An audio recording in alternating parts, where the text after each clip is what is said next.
आज जैसे संडे था ना तो उठने में थोड़ा लेट हो ही जाते हैं हम सब। लेकिन एक बात जो मैंने प्रिपरेशन के दौरान सीखी है, एग्ज़ाम कैलेंडर नहीं देखता।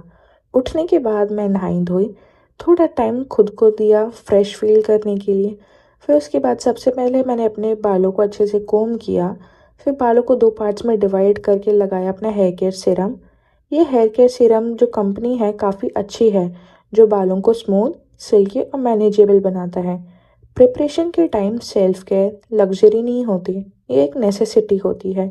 क्योंकि जब आप खुद को रिप्रेजेंटेबल और फ्रेश फील करते हो, तब आपकी पढ़ाई भी अच्छे से होती है। फिर फटाफट से मैंने अपने बालों को वापस से कोम किया, ताकि जो हमने सीरम लगाया है वो पूरे बालों में अच्छे से स्प्रेड हो जाए। फिर उसके बाद मैंने अपने टेंटेड सनस्क्रीन जो डॉट एंड की कंपनी की थी विद SPF 50+ उसको लगाया। जस्ट बिकॉज एस्पिरेंट्स अक्सर ये सोचते हैं कि घर पर रहें तो सनस्क्रीन की क्या ज़रूरत, लेकिन लॉन्ग टर्म डिसिप्लिन सिर्फ बुक्स तक लिमिटेड नहीं होना चाहिए। फिर मैंने लगाया अपना डेली यूज़ का परफ्यूम जो स्किन कंपनी का था, कैरेमल फ्रेग्रेंस। ये छोटी सी चीज़ मूड को काफ़ी अच्छे से अपलिफ्ट करती है। फिर मैंने बनाई अपनी चोटी। चोटी बनाने के बाद फिर मेंटली खुद को रेडी किया एक फोकस स्टडी सेशन के लिए। अपनी पढ़ाई स्टार्ट करने से पहले मैंने पहने ब्लू लाइट प्रोटेक्शन ग्लासेस, क्योंकि लॉन्ग आवर्स स्क्रीन के सामने रहना अनअवॉइडेबल है। स्मार्ट प्रिपरेशन का मतलब सिर्फ ज़्यादा पढ़ना नहीं होता, बल्कि अपनी हेल्थ का ख्याल रखना भी होता है। फिर मैंने ओपन की अपनी NCERT के 100 नोट्स जो कंपाइलेशन थे, और आज का फोकस था घटना चक्र, Indian government and quality PYQ book पे। ये बुक एस्पिरेंट्स के लिए काफ़ी यूज़फुल है, क्योंकि इसमें रिपीटेड कॉन्सेप्ट्स, एग्जाम ट्रेंड्स और PYQs क्लियर कॉन्सेप्ट्स के साथ दिए होते हैं।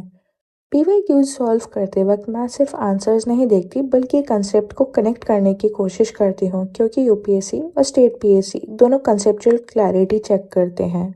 आज का मेन टारगेट था लोकल गवर्नमेंट का लेक्चर अराउंड 2 आवर्स का था। लेकिन जब आप नोट्स बना रहे हो और एग्जाम्पल्स लिख रहे हो, तो 2 से ढाई घंटे लगना बिल्कुल नॉर्मल है। साथ ही मैंने रिवाइज किया FPTP system, proportional representation system और प्रेसिडेंट ऑफ इंडिया का इलेक्शन प्रोसेस। प्रिपरेशन में फास्ट कंप्लीट करना इम्पोर्टेंट नहीं होता, सही समझ के कंप्लीट करना इम्पोर्टेंट होता है। एंड में मैंने अपने नोट्स को शॉर्ट पॉइंटर्स में समराइज किया, ताकि फ्यूचर रिवीजन मेरे लिए इजी रहे।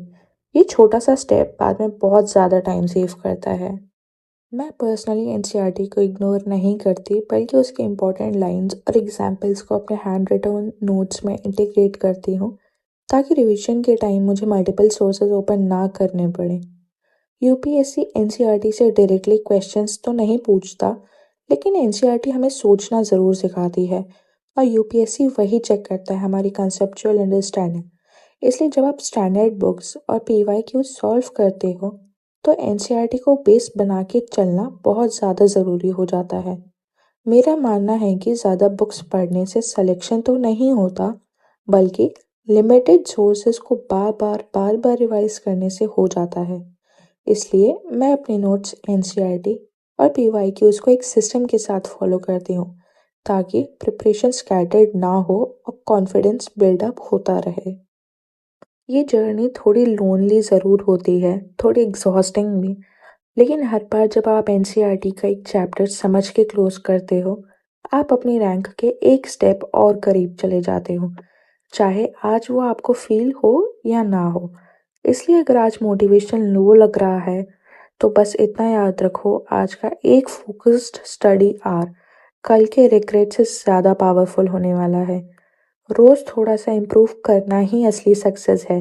कोई रातों रात पढ़ के आज तक कभी DM SDM नहीं बन पाया, लेकिन जो आप रोज़ थोड़ा थोड़ा पढ़ रहे हो, वो आपको इस मुकाम तक ज़रूर लेके जाने वाला है।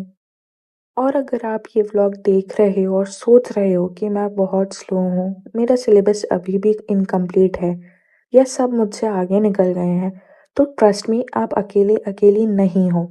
हर सीरियस एस्पिरेंट इस फेज से ज़रूर गुजरता है। और हाँ, जो भी प्रोडक्ट्स मैंने यूज़ किए हैं, हेयर सीरम, सनस्क्रीन, परफ्यूम और घटना चक्र बुक, उनके लिंक्स मैं डिस्क्रिप्शन बॉक्स में ज़रूर ऐड कर दूँगी।